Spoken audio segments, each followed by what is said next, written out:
Voilà, alors, nous voulons comparer f de moins 1, f de 2. Donc, question à vous poser. Les nombres moins 1 et 2, dans quelle ligne je vais les mettre? Donc, comme ce sont des valeurs de x, je vais mettre moins 1 et 2 dans la première ligne, c'est-à-dire donc à leur bonne place. Donc, moins 1 là-haut et 2 ici.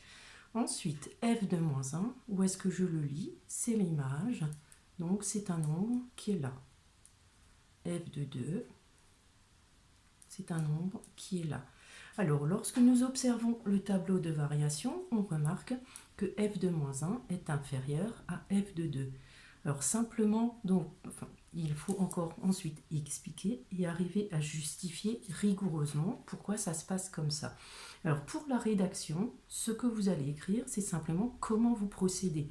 Donc, la première chose que nous avons fait, on a placé moins 1 et 2 dans la ligne des x. Donc, on va d'abord dire, donc moins 1 et 2 sont dans l'intervalle.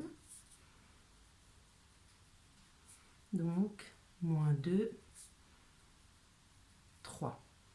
Ensuite, sur cet intervalle moins 2, 3, la fonction f, elle est croissante. Donc, elle est croissante sur moins 2, 3. Ensuite, on va comparer moins 1 et 2, qui sont les antécédents, et utiliser ce qu'on vient de voir dans le cours. Lorsqu'une fonction est croissante, les images, donc f de moins 1 et f de 2, sont rangées dans le même ordre que les antécédents. Donc f de moins 1 inférieur à f de 2.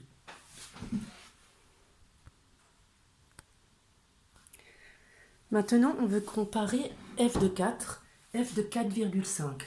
Donc, on procède de la même façon. On place 4 et 4,5 dans la première ligne. Je fais apparaître leurs images.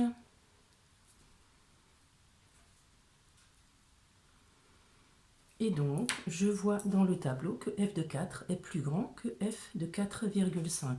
Comme avant, il faut rédiger correctement. Donc, on va dire 4 et 4,5 sont dans l'intervalle. Donc, ici, c'est 3, 5. Que sur cet intervalle, la fonction f, elle est décroissante.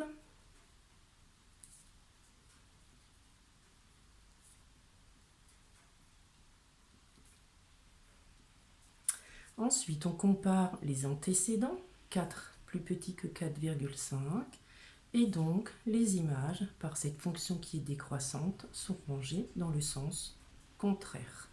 Donc f de 4 supérieur à f de 4,5.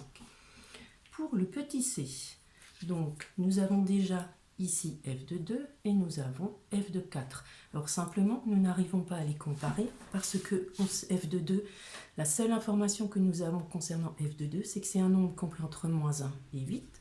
Et la seule information que nous avons sur f de 4, c'est un nombre compris entre 5 et 8.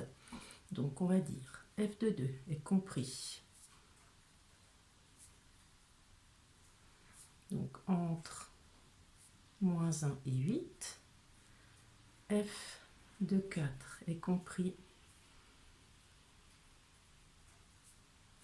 entre 5 et 8, mais simplement, on n'a pas d'informations supplémentaires pour pouvoir les comparer. Donc, on ne peut pas comparer.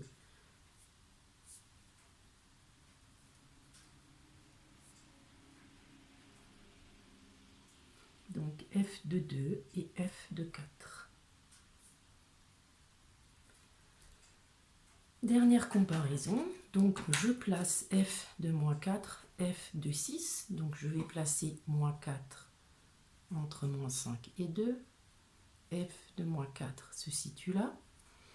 Je vais placer 6 donc entre 5 et 9, et son image, f de 6, est placée ici. Alors cette fois-ci, je vais pouvoir comparer ces nombres. Alors pourquoi? Parce que f de moins 4 donc, est compris entre moins 1 et 4. f de 6 est compris entre 5 et 6. Et maintenant, donc ce nombre f de moins 4, qui est un nombre entre moins 1 et 4, il va être nécessairement plus petit que n'importe quel nombre qui est compris entre 5 et 6. Donc, f de moins 4 inférieur à f de 6. Voilà.